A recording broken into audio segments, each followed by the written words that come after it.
오늘 말씀은 레위기 20장 말씀을 봅니다. 오늘 말씀에는 음란, 간음, 우상숭배, 그리고 부모를 저주하는 자 등 다양한 죄목을 나열하고 있습니다.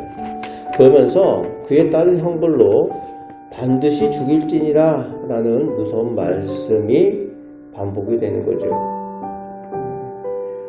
현대 관점에서 보면 사랑의 하나님이 왜 이렇게 잔인하고 엄격하실까라는 의문이 들 수도 있습니다. 하지만 이 말씀의 핵심은 처벌 자체에 있는 것이 아닙니다. 하나님께서 이토록 엄격하게 경고하시는 이유는 하나님의 백성들이 가나안 땅의 그 타락한 풍습에 물들지 않고 영적으로나 도덕적으로 보호받기를 원하셨기 때문입니다. 즉, 죽지 않기를 원하시는 거죠. 죄를 짓고 타락하여서 죽는 것을 막으시기 위해서 이렇게 엄격하게 그렇게 말씀하고 계시는 겁니다. 본문 2절에서 5절 말씀에 보면은 자식을 몰렉에게 주는 자는 반드시 돌로 쳐 죽이라고 명령을 하십니다. 몰렉은 암몬 족속들이 섬기던 우상으로 자신의 성공과 번영을 위해서 자기 친자식을 뜨거운 불길 속에 던져 제물로 바치는 인신 제사를 하는 잔인한 우상 숭배였습니다. 우리는 이 말씀을 보면서 그저 미개한 고대 시대의 이야기로 치부하기가 쉽습니다. 하지만 오늘 현대에도 역시 형태만 바뀐 몰렉의 제단의 모습이 존재를 해요. 어떤 모습인가 하면은 이런 겁니다. 몇 년 전 미국 사회와 한국 사회를 동시에 충격에 빠뜨렸던 대규모 입시 부정 사건들이 있었습니다. 부유한 부모들이 자녀들을 명문대에 보내기 위해서 한국 명문대나 또 미국에 있는 아이비리그 이런 명문대에 보내기 위해서 수억 원의 뇌물을 주고 또 시험 성적을 조작하고 허위 경력을 만들었습니다. 그 결과 이 부모들의 과시욕과 탐욕 때문에 자녀들은 법정에 서야 했고 정신적인 공황 상태에 빠지기도 했고 또 이 자녀들이 평생 부정 입학자라는 주홍 글씨를 안고 살아가게 되었습니다. 부모가 자신의 성공과 과시, 그 탐욕 때문에 현대판 몰렉신에게 그 자녀들의 정직함, 그 영혼을 제물로 바친 그런 모습이라는 거예요. 그런 비극이죠. 오늘 하나님께서 몰렉을 경고하는 이유는 가장 소중하게 보호받아야 할 가정이 우상 숭배의 탐욕으로 인해서 파괴되는 것을 막으시려고 하시는 거예요. 오늘 우리는 우리 자손들에게 다른 것이 아니라 믿음과 거룩함을 유산으로 물려주시는 우리 복된 성도들 꼭 되시길 바랍니다. 오늘 말씀의 또한 상당 부분인 10절에서 21절까지 온갖 음행과 근친상간, 간음 등 성적인 타락에 대해서 엄격하게 세세하게 하나님께서 규제하는 말씀을 하고 계시죠. 하나님께서 우리 인간에게 성을 주신 것은 가정이라는 울타리 안에서 아름다운 연합을 이루게 하시기 위함입니다. 하지만 하나님께서 기뻐하지 않는 그런 어긋난 성은 파멸을 가져온다는 거예요. 파멸하지 않도록 하나님께서 이토록 우리가 민망할 만큼 세밀하게 그 내용을 다루면서 금하고 있는 겁니다. 오늘날 스마트폰 하나로 온갖 음란물에 노출되는 이 시대에 우리는 요셉이 내가 어찌 이 큰 악을 행하여 하나님께 죄를 지으리까 하고 보디발 아내의 유혹을 단호히 물리쳤던 그 복된 믿음을 우리는 본받아야 한다는 겁니다.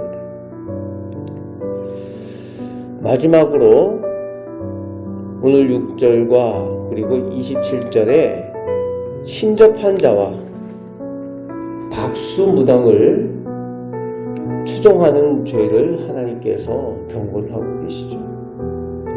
이것은 하나님이 아닌 다른 영적인 존재에게 나의 미래와 안위를 맡기는 영적인 간음입니다. 그것을 아주 경고하고 계시죠.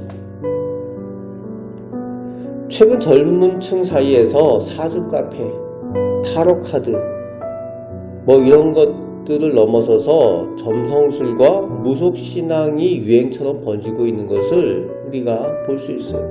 드라마에도 나오고 그리고 여러가지 예능 프로그램 이런 데도 나오고 그런 것을 볼 수가 있습니다. 그런데 심지어 교회를 다니는 청년들조차도 가볍게 재미삼아 신년 운세를 보거나 타로점을 보는 그런 유행이 있어요. 그런 문화라고 생각을 한다는 거죠. 전에 있던 교회 청년 한 사람이 취업해서 계속 낙방을 했어요. 그러니까 너무 답답한 마음에 재미로 점을 보았어요. 그런데 점을 보는데 무당이 그랬답니다. 올해는 절대 취업이 안 된다. 그 말을 듣고 그 말이 올무가 되었습니다. 무당이 한 말 그 말 때문에 기도도 안 나오고 금년에 취업이 절대 안 된다니까 깊은 우울감과 불안증에 시달리게 되었어요. 그냥 재미삼아 가볍게 호기심으로 열어준 그 영적인 틈새로 마귀가 들어온 거죠. 그 청년의 믿음과 평안을 통째로 삼켜버렸습니다. 오늘 우리 자손들의 미래는 그 무당의 방울소리나 타로카드 한 장에 달린 것이 아니라 어디에 있습니까? 온 우주 만물을 다스리시고 사람의 생사복을 주관하시는 살아계신 하나님의 손에 붙들려 있다는 거예요. 그것을 우리가 확실히 믿어야 하는 겁니다. 세상이 혼탁할수록 우리 하나님의 사람들은 더욱 영적인 분별력을 가져야 합니다. 또 그것을 가지고 그 영적인 분별력을 가지고 우리 자손들을 잘 인도하는 우리가 되어야 한다는 겁니다. 너희는 나의 모든 규례와 법도를 지켜 행하라. 그리하여야 내가 너희를 인도하여 거주하게 하는 땅이 너희를 토하지 아니하리라 말씀하십니다. 가나안 땅에 하나님께서 약속하신 가나안 땅에 들어가기에 합당한 거룩한 백성이 되라고 말씀하여 주고 계십니다. 세상의 문화가 아무리 우리를 유혹하고 거룩하게 살려고 하는 우리를 미련하다고 조롱할지라도 우리는 하나님의 구별된 백성이라는 것을 늘 기억하시기 바랍니다. 그래서 세상의 유행을 따르지 않고 오직 나를 거룩하게 하시는 하나님만 바라보고 가정과 일터에서 오늘도 승리하며 살아가시는 우리 거룩한 하나님의 자녀들 다 되시기를 주님의 말씀으로 축복합니다. 아멘. 기도하겠습니다. 아버지 하나님, 저희가 하나님 사랑받아 하나님의 자녀로 하나님의 백성으로 구별된 사람들입니다. 아버지 하나님, 하나님께서 저희의 인생을 책임져 주시고 저희를 선한 길로 인도하여 주심을 믿습니다. 저희의 믿음이 연약하여지지 아니하도록 하나님 저희를 붙들어 주시고 이 악하고 어두운 세상 가운데 하나님만 바라보며 승리하며 사는 저희들 되게 하여 주옵소서. 저에게 영적인 분별력을 허락하여 주셔서 모든 악한 것들로부터 저희가 더욱 하나님께 나아가는 믿음이 되게 하여 주옵소서. 오늘도 살아계신 하나님을 의지하여 기도할 때에 저희의 기도를 하나님께서 들으시는 줄 믿습니다. 전능하신 하나님, 창조하신 하나님께서 오늘도 저희를 선하게 인도하여 주옵소서. 우리를 사랑하시는 예수 그리스도의 이름으로 기도합나이다. 아멘.